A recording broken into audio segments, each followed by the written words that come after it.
Hello, welcome back to the podcast, episode 179 of China Manufacturing Decoded from the Sofeast Group. Adrian from the team, back on the pod this week with Renaud, as usual. Hi, Renaud. Hello. Hi, Adrian, and hi, everybody. Yeah, how's it going? It's okay. We are now into September, and the year is passing by very, very quickly, isn't it? Right. It is, yes. So, if you haven't heard all the episodes before, I can't believe we're getting towards 200 episodes of this podcast, Renaud, but go back to our podcast homepage on the website and there's just so many great ones to dive back into. But anyway, this particular week, we're talking about the benefits of a feasibility study, and that's during the product development process, of course. And you're going to go into a little bit more detail about what this product development process would be for electro-mechanical products in particular, and then, you know, where the feasibility study comes in that, and really just dive into why do we do a feasibility study? Why is it beneficial? What should we be looking out for? And also the dangers of not doing one properly, I suppose, as well, right? Correct. Basically, you know, we're talking about new products here, right? With a new product, new to the world, there's always some difficulties, some known challenges and known risks, right? And it's better to put the finger on these risks early on to address them and clarify them, and work around them. That's basically the idea. Well, feasibility study, is it fair to say that a lot of people who are developing a new product, they maybe don't even consider this at all? Oh, absolutely. I mean, I would say this is typically what Chinese manufacturers don't want to do. And if you go to them too early, they will not do it. And then it means that your projects comes with very high risks until, late in the process. And then very often these risks sort of blow up in everybody's face. And there has to be a going back to earlier phases of the process, right? And it wastes a lot of time and a lot of money, and that's also typically where Chinese manufacturers just give up and they say, this product idea is not going to work. We're never going to see the end of this development. We don't want to be just putting engineers to work on this and so on and so forth. We just want to do production, So that's when they give up typically. Right. So we covered this before, but maybe from a bird's eye view, what are the phases, right? The six. I mean, typically we say 6 phases, right? Yeah. Other companies say, they might have a different approach to this.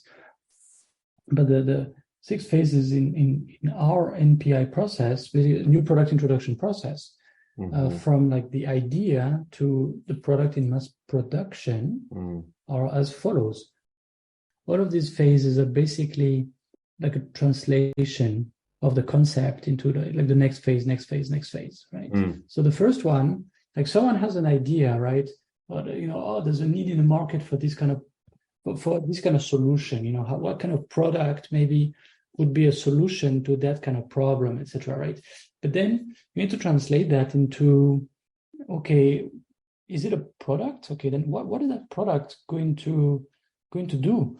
What performance, whatever, right? If it's electromechanical product, should it be small and light?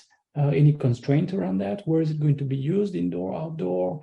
If it's electronic, then what, is it going to have to function on a battery? How long? If it has a RF functionality, how is it going to communicate and with what, right? And so on and so forth, right? You need to have an initial idea, let's say. And so from a pure concept, like just an idea, to an initial product concept, okay, that comes with some requirements. And the output from that is a lot of companies call it the product requirement document, PRD, whatever you call it, right? Initial specifications, initial maybe user manual. So like, how's it going to work? What are the 5 steps for someone, for a user, right? So just the first rough draft. So people actually start to think about this. Okay, and where is it going to be sold, right? Because, hey, it's not just the climate that's different, but it's also the regulations, the compliance requirements. Yeah. So that's phase 1. Then you go into phase 2, which we call feasibility study. A lot of companies call it proof of concept, right? It's all together, but we like to call it feasibility study because it's really about asking questions, more than doing stuff. I think you do stuff in that phase, and calling it proof of concept for a product that really has a certain function. Mm-hmm. Of course, you want to do that if possible, as early as possible. But the most important actually is to ask all the right questions. Okay, mm-hmm. And then what you do is you translate the initial product concept that comes with some requirements, and it's got to work like this and like that in this environment, etc., etc. You translate it into a much higher definition of a product. Okay, you already define the architecture. Okay, what are the main materials going to be? What are the key components probably going to be? At least do we have a like a plan, some candidates. Mm-hmm. On the mechanical side, what are the key components? What, for example, is there an enclosure? Okay, is it going to be in plastic? Is it going to be in aluminum? What is it going to be? On the electronic side, on the electrical side, you have some other things. Same thing on the electronic side. You want to think of maybe a block diagram of the main elements and how they sort of interact. And you want to confirm, okay, we're going to do it like this with this type of architecture. We're going to use that language, that technology. We're going to use this microcontroller or microprocessor, right? So what does that mean, right? This one works, okay. Oh, we need Wi-Fi, so we cannot use this one. So we need to work with that one. It's going to be much better, etc., right? We're going to use Wi-Fi, so it's going to consume a lot of battery power. Okay, so what does that mean? How do we try to save on power? And what kind of battery then is needed? Because how long is it supposed to be functioning? And so on and so forth, right? So you ask all of these questions basically to translate the initial product concept that came with some requirements into a much higher definition, as I say, like of basically a real product, right? That is capable of fulfilling the requirements with a certain probability. Okay, at this stage, you can spend a lot of time on this phase and tackle the risks one by one and put things together and test and validate, right? But there's a certain stage where you want to move ahead, right? You don't want to have analysis paralysis, right? But for a relatively simple product, maybe in 3 weeks, okay, done, clear, right? For a complex product with a lot of things that are new, that were never used on a similar product or anything like that, wow, it can take months and months. Okay. And I can imagine.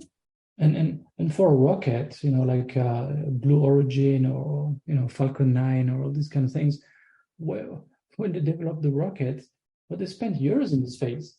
Oh, right? Yeah.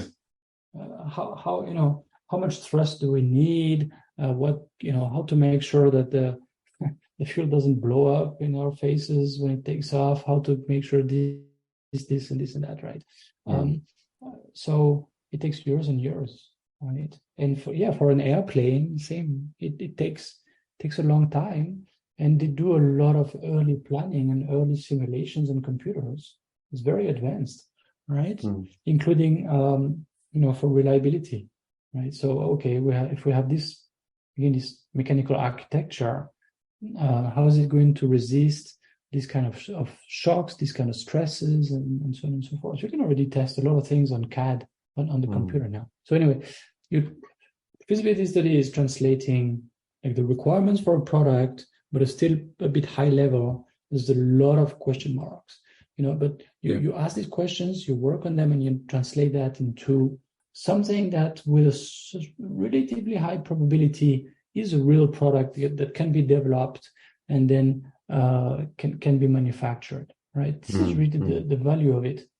After that, you translate this plan for real product into prototypes of the real product, that really allows you to validate that, it can do the way it's, what it's supposed to do. It can look the way, users will like, and it can reach the level of performance that is needed and so on.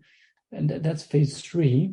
And then when you have a final prototype that looks like and works like what it's supposed to do, you go into phase 4, which is really starting to develop the manufacturing processes, plan for that, etc.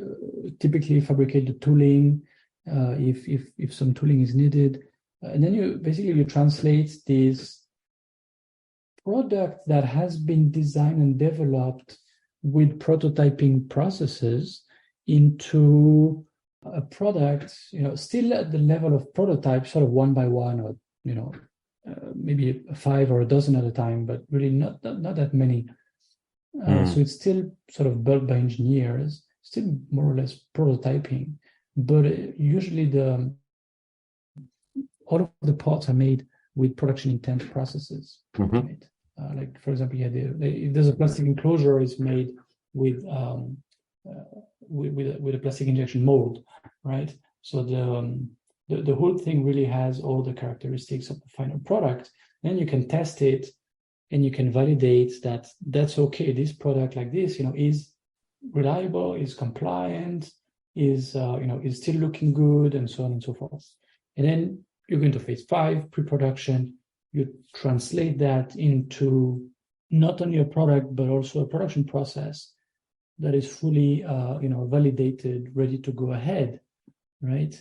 Maybe not with a very high yield, meaning that there might still be, for a complex product, for, when there's some relatively difficult operations, there might still be 5%, maybe sometimes even 10% defect rate, right? But still, the whole thing has been proven to work. Everything has been made with production intent processes, including on the assembly line, including like the test stations. Everything is in place. The people have been trained, right? So that's the output, the deliverable of phase 5. And then you're in phase 6, where you translate all of that you've done before into a batch of products that can be shipped out, right? So it's really translating. And every time you get a much higher, like you reduce your risks, you clarify your risk, you reduce your risks, and you improve the accuracy of any forecast. Right? Also, like at the beginning, people ask, "Hey, I have this idea for something, and like, how much can it cost?" and things like that. And we're like, "You know what? Crystal ball? Yeah. What do you want? Maybe $10,000, maybe $100,000 to develop." I mean, at this stage, there's no clear view of the architecture of nothing, and there's no comparable product. Right. So there's some work to be done first, right? So back to phase 1 and phase 2 is very good discipline. So, well, you make it sound very simple. I like it. It's very, it's basically the whole process of going from your idea to manufacturing, as you mentioned. But people listening, they're probably thinking, "Hang on, is Renaud talking about EVT, DVT, and PVT here?" So the answer to that is yes, right? Phase 3, 4, 5, yes. Feasibility study, in a way, is part of EVT, engineering validation testing, right? So engineering, like, does the product even work? But most companies that use this framework will say, no, EVT comes after all the initial product development. Like, it's got to be much more than just a product concept. Okay, it's got to have been already some early prototypes and things like that. So that there has to be something before, right? And very often in the electronics business, they call it proof of concept, POC. Right. Okay.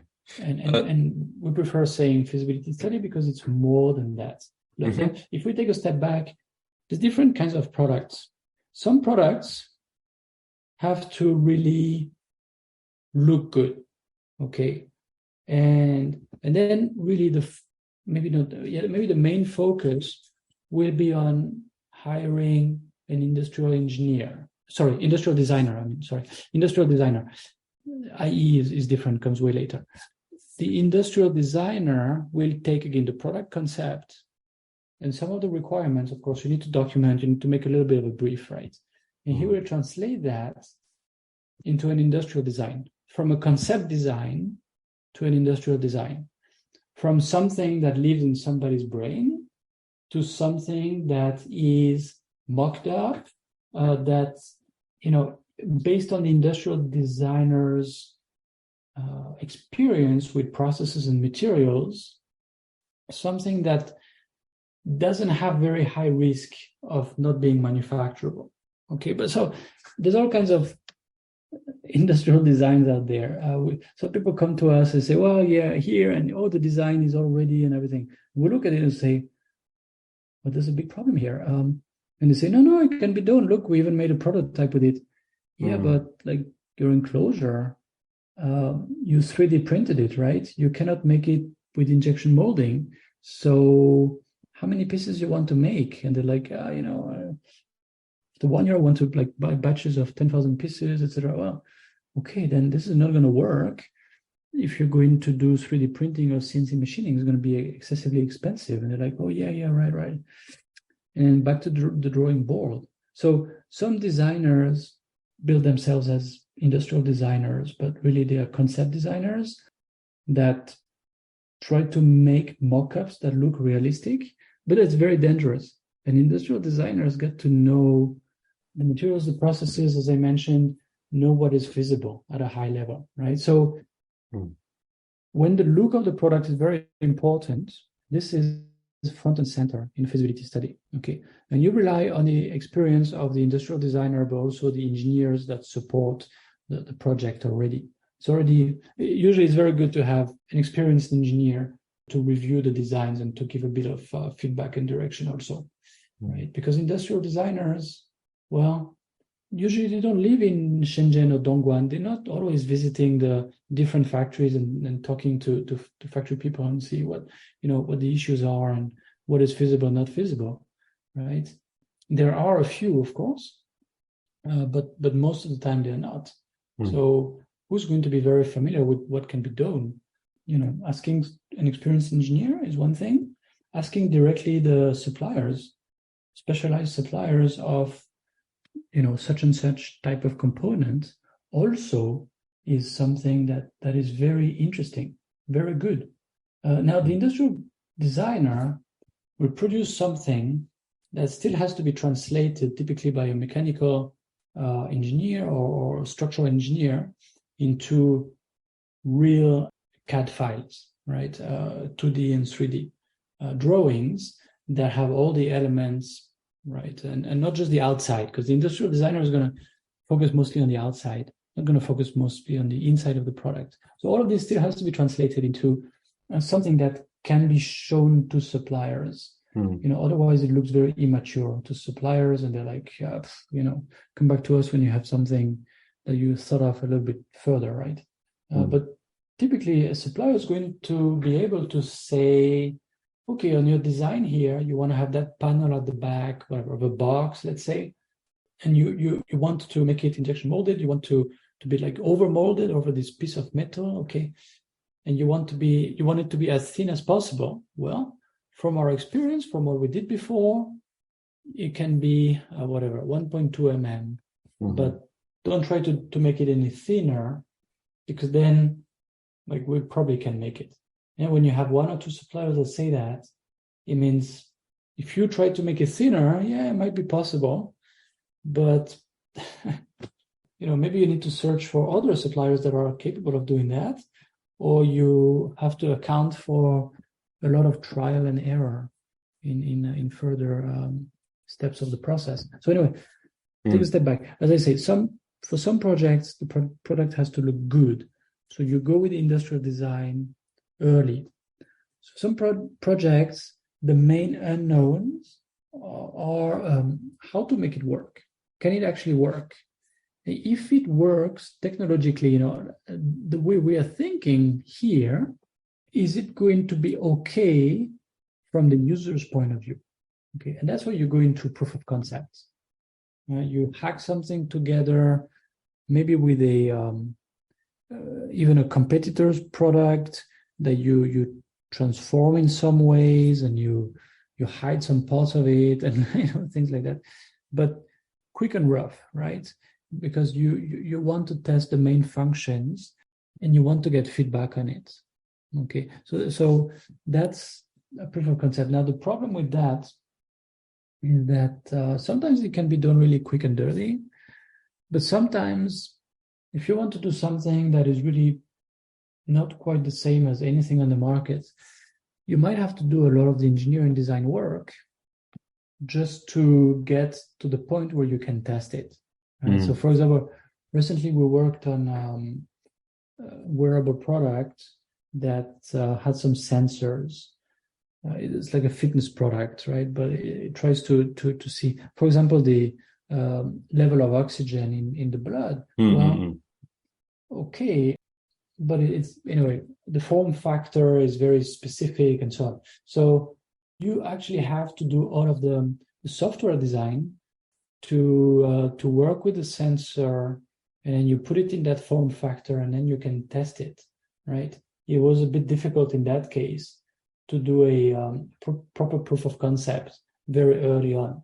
In some cases, you have to spend quite a bit of time before you can do it. But whenever you can, you have to really try to do it quick and dirty. And in some other cases, maybe there's big risks with compliance. Oh, you want to do that kind of product that does this for that market? Well, what exactly are the compliance requirements? Oh, the product has to do such and such, and we have to ensure that we have this and this, whatever, safeguard and so on.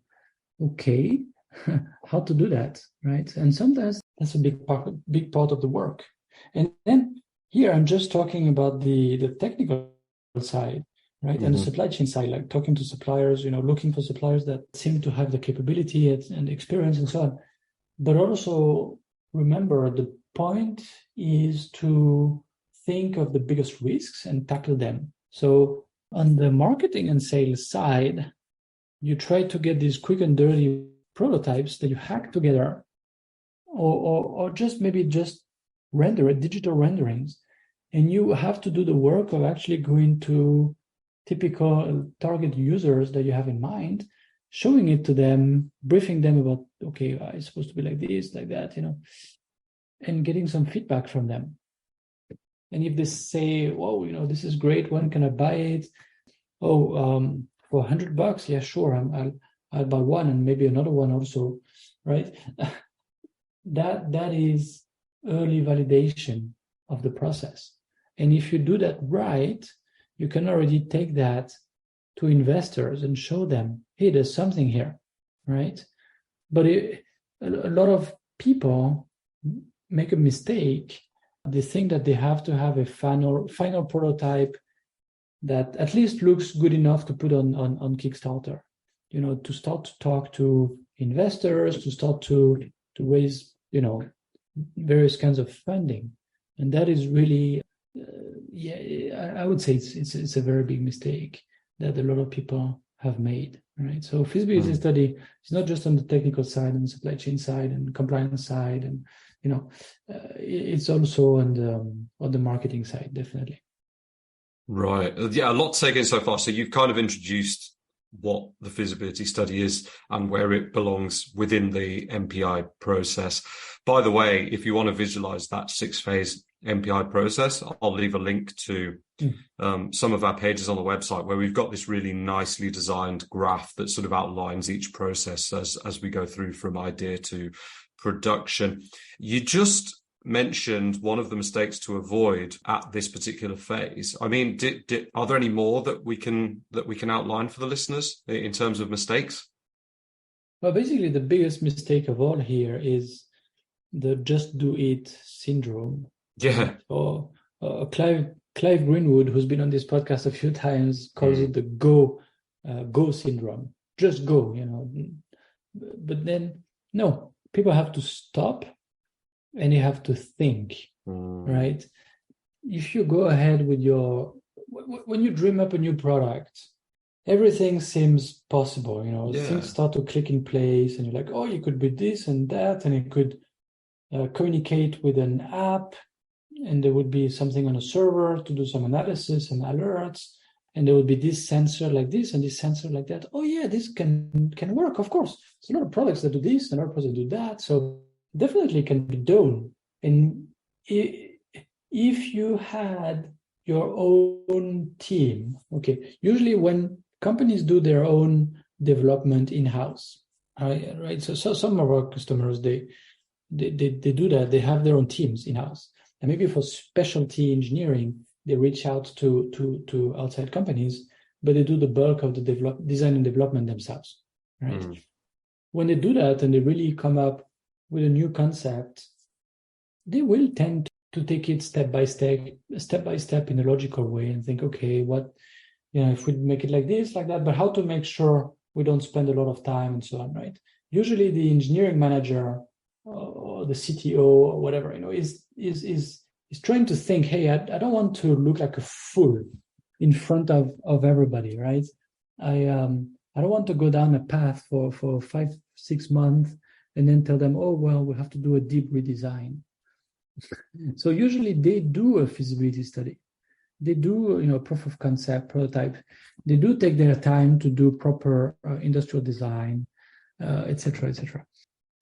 But I don't know, there's something that clicks in a different way in people's minds when they say, I'm going to outsource that.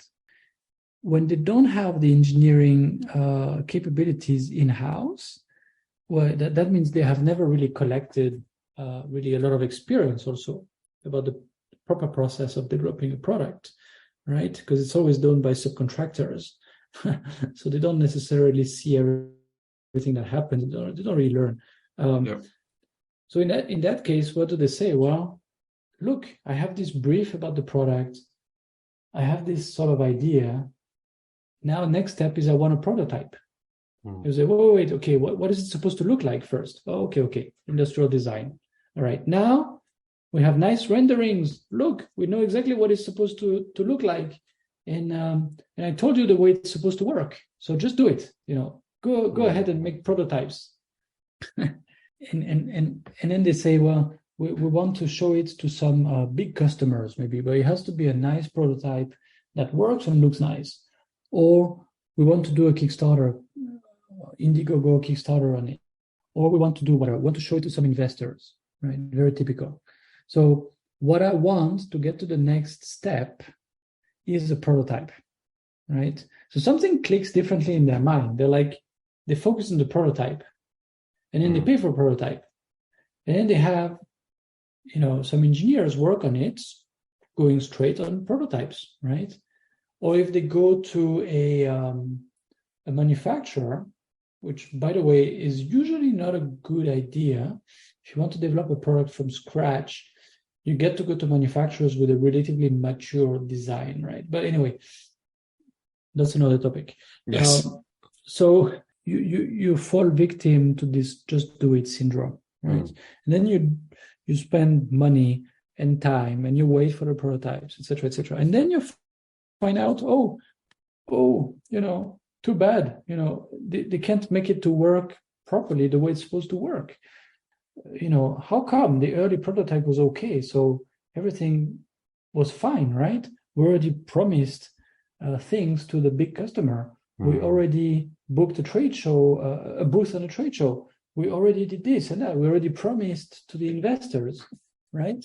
But then it comes back to bite them in the bottom because they've skipped the feasibility study. And we have so many examples of that because a lot of projects come to us a bit later in the phase, right, where they already have prototypes and everything, and they feel confident and they want to do design for manufacturing, right, DFM, and really translate that into proper design that really can be manufactured, and then work on the tooling and the test stations and so on and so forth, and the certifications and so on. So, and then very often they skip the feasibility study, and they don't want to go back to it, right?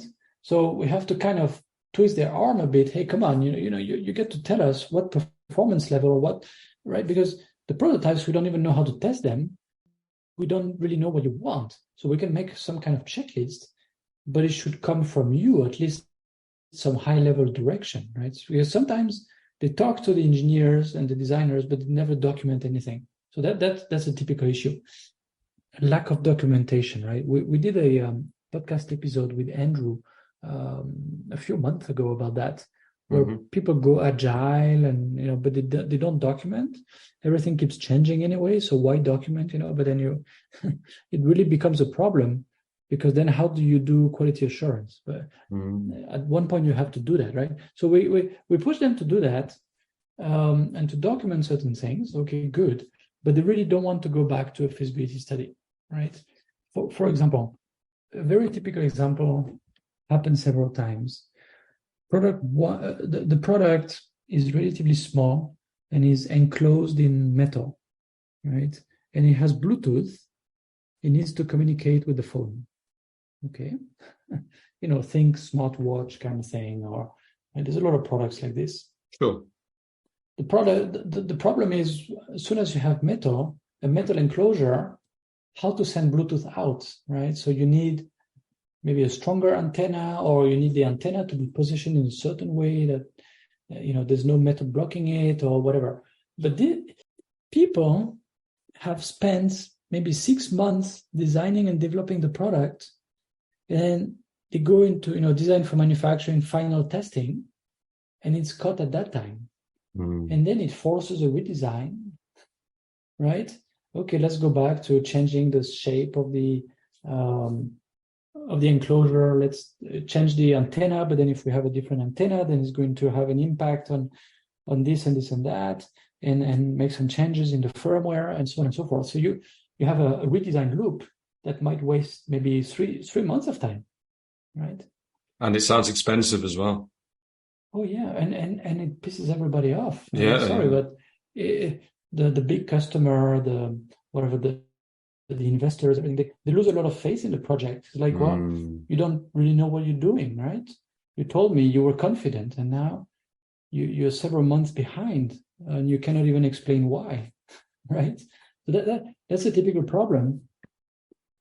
All of these things should be caught early on, right? When someone says, well, let's pick this microcontroller, but the product has to be all of these custom functions and everything. So okay, there has to be a lot of firmware, a lot of software.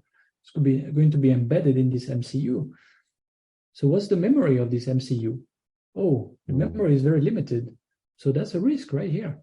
How to do all this firmware development and everything, and keep its size to a very low amount, so it fits in the memory, right? Or it's going to be it's going to send information by Wi-Fi or by Bluetooth, something that consumes energy, or it's going to do, I don't know, there's a little fan or some mechanical action. Okay, it's going to drain the battery. So, but you want a very small battery because the product has to be very small and light. Okay, well, proof of concept. Let's try, or let's do some theoretical calculations, simulations, right?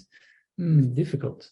Or okay, the product is going to be that shape, and for example, the product we're working on, like they have to be stacked up, and they could be stacked up 5 or 6 on top of each other. Oh, and each one is like 40 or 50 kilos. Okay, so how to make sure it's not going to break, right? Yeah. So there can be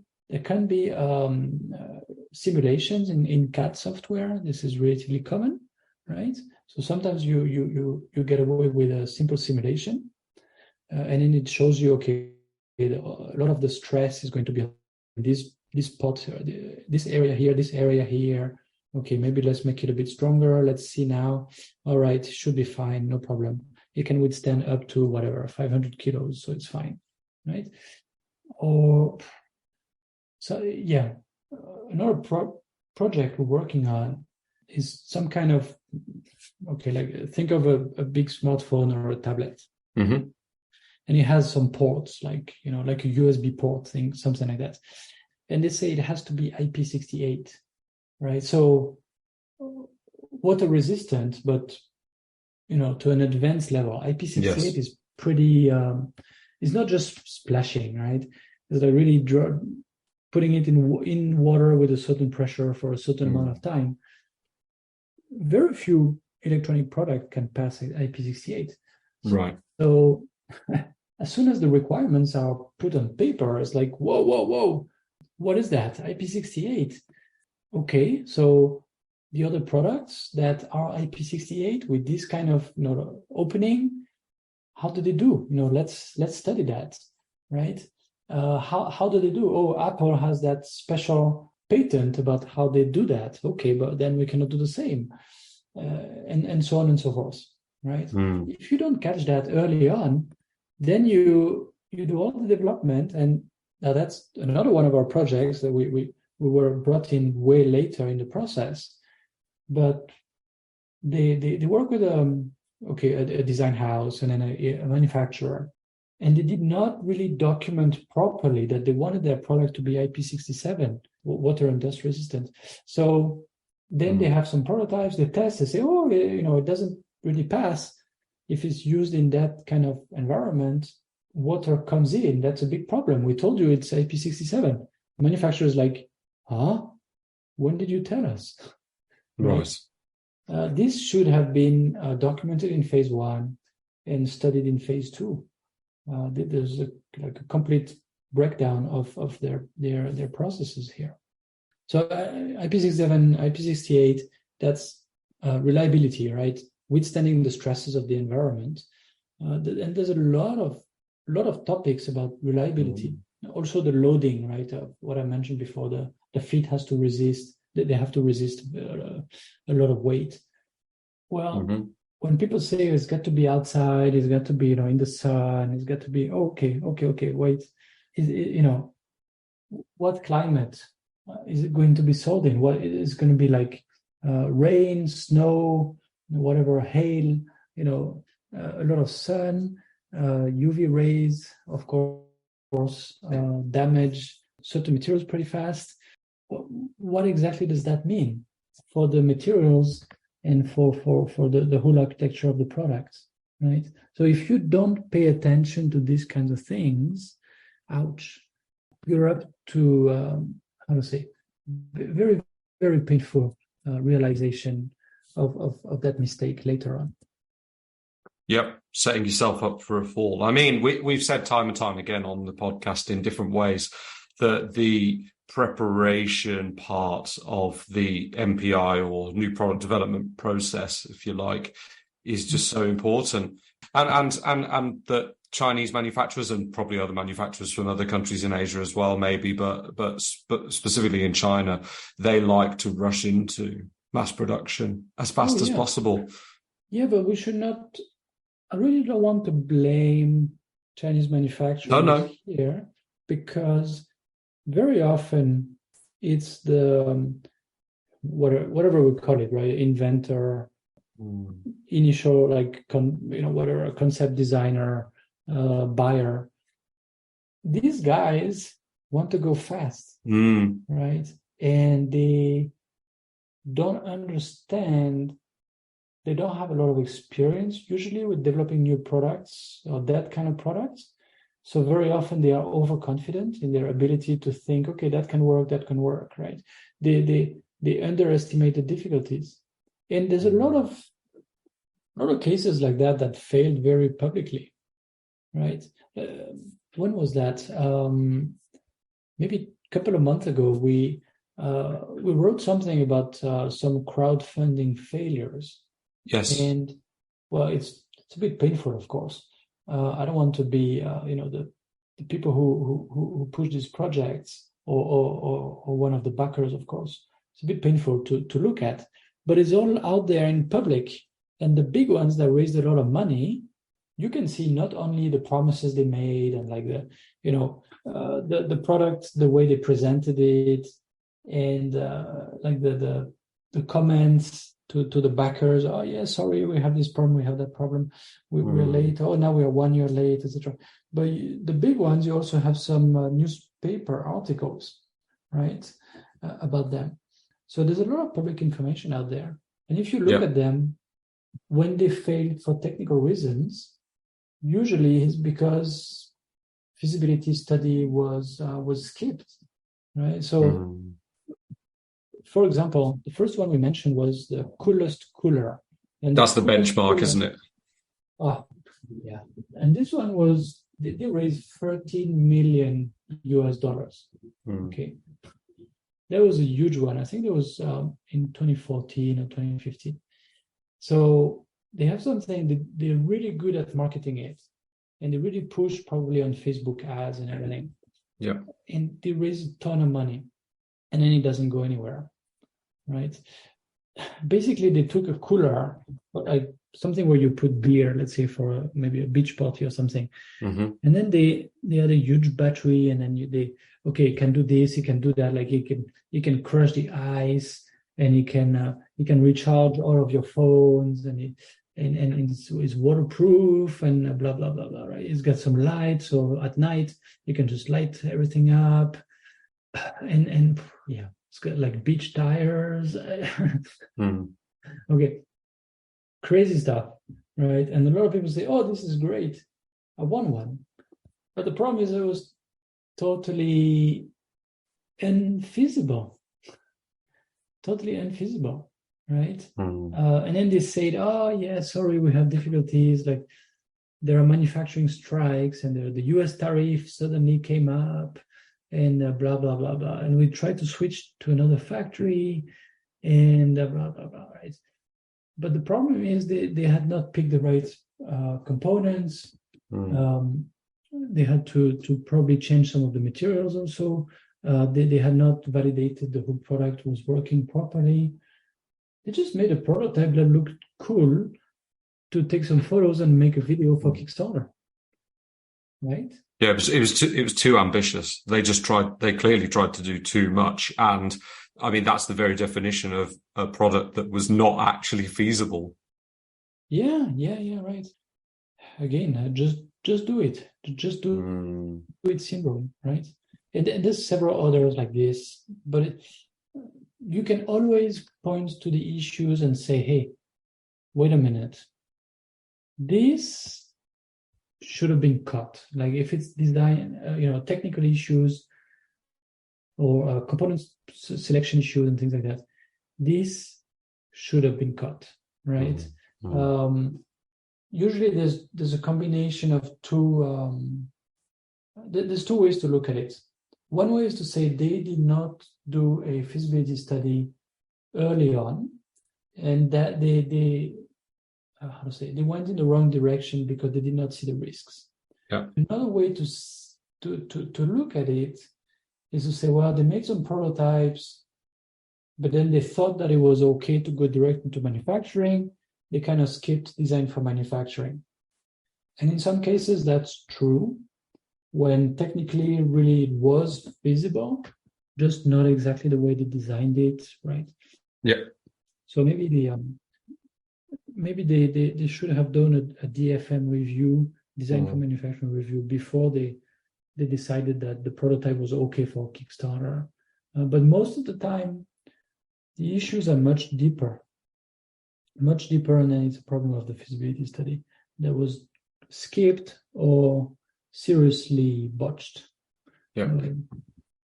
Okay, so before we wrap it up then, if the listener's thinking, well, okay, I want to start thinking about my own feasibility study, I guess the best practice would probably be to kind of do what the big guys do, right? So do you have any tips about how large companies do their own feasibility study that we can sort of take away? Yeah, of course. There's some of the tools, right? So some tools are very widely used. And big companies in general have been forced to look around and say, okay, how do we upgrade our processes? How do we make sure that we avoid mistakes and so on? How do we make sure that we can have a regular and reliable launch schedule and so on, right? So they look around, they look at best practices, and then they tend to go to the same kinds of best practices, right? And a few very common tools, and we can look at the automotive industry, for example. They've been pretty good at that. They've been doing that very very seriously for more than 30 years at least. So we talk about thinking about risks, right? So design FMEA. I think we covered it before in this podcast, actually. Yes. Yeah, I think with Adrian, you're talking about that. But at the design stage, early design stage, you start to think of the risks. What might go wrong, right? And what's the probability? What's the impact? What are the highest sources of risks? And what what can we do to mitigate it? So that's a good one. Also, when we're talking about risk analysis, the FTA, fault tree analysis, is more top down. Is more like, okay, what are the big problems that can happen, and why? What leads to them? So, for example, if you I don't know, if you design a boat, and you think, okay, if there's a fire on the boat, I mean, there's a huge problem, right? People have to abandon the boat like pretty fast. So what causes a fire, right? So there's got to be oxygen, there's got to be some kind of ignition, and there's got to be fuel. And okay, so how do we make sure that none of these happen, as much as we can, right? So you start from another angle, where design FMEA is more bottom up, thinking of all the results, the bad results that might happen, or the things that might go wrong, etc., etc. Apart from that, it's a good idea to also do QFD, quality function deployment. So I was mentioning before, we translate, right? Every phase is translating into a more advanced status of the product, right? That's closer to a product that can be made in mass production. Deployment is the same idea, right? So what does the market want? Okay, these attributes they want. Okay, so what does it mean in terms of product? The product's got to have these functions, this kind of performance. Okay, so what does it mean for the manufacturing process and the selection of materials and everything, right? So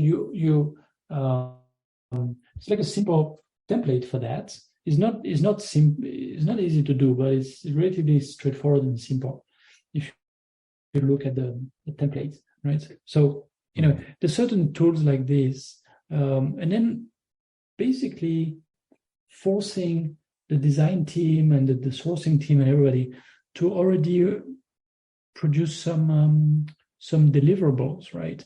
An initial bill of material, an initial brief about compliance requirements and how what might be a challenge, an initial plan for the product features, but also the process features, as I mentioned, right? What kind of process is needed, etc. An initial evaluation for the manufacturing process. Okay, how mature are the manufacturing processes? Is there a risk that we're going to have a lot of issues, right? Or we're going to do whatever. Going to have to have this silicon part, and then we're going to want to add some kind of coating or painting on the silicon part. Whoa! Step back. It can be done, but it's very, very specific. Is it something that can be done with a very high yield, right? Or because if there's 50% reject, well, it's going to be pretty costly and it's going to slow everything down, right? So you push people to do some studies and to have certain deliverables, basically. Yeah, and you have a plan for how, on the quality side, how are we going to verify the products?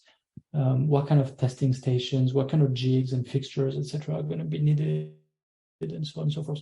So you force a lot of early planning, because when you plan, it takes a little bit of time, takes a little bit of of money because you have to pay people to do it, right? But usually it's better to put a certain amount of time in planning to reduce the mistakes down the road, right? To point to these mistakes and point to what is necessary and really give the right direction to the design after that. Right? Oh, so 100%. That's basically that's how bigger companies do the feasibility study. Mm-hmm.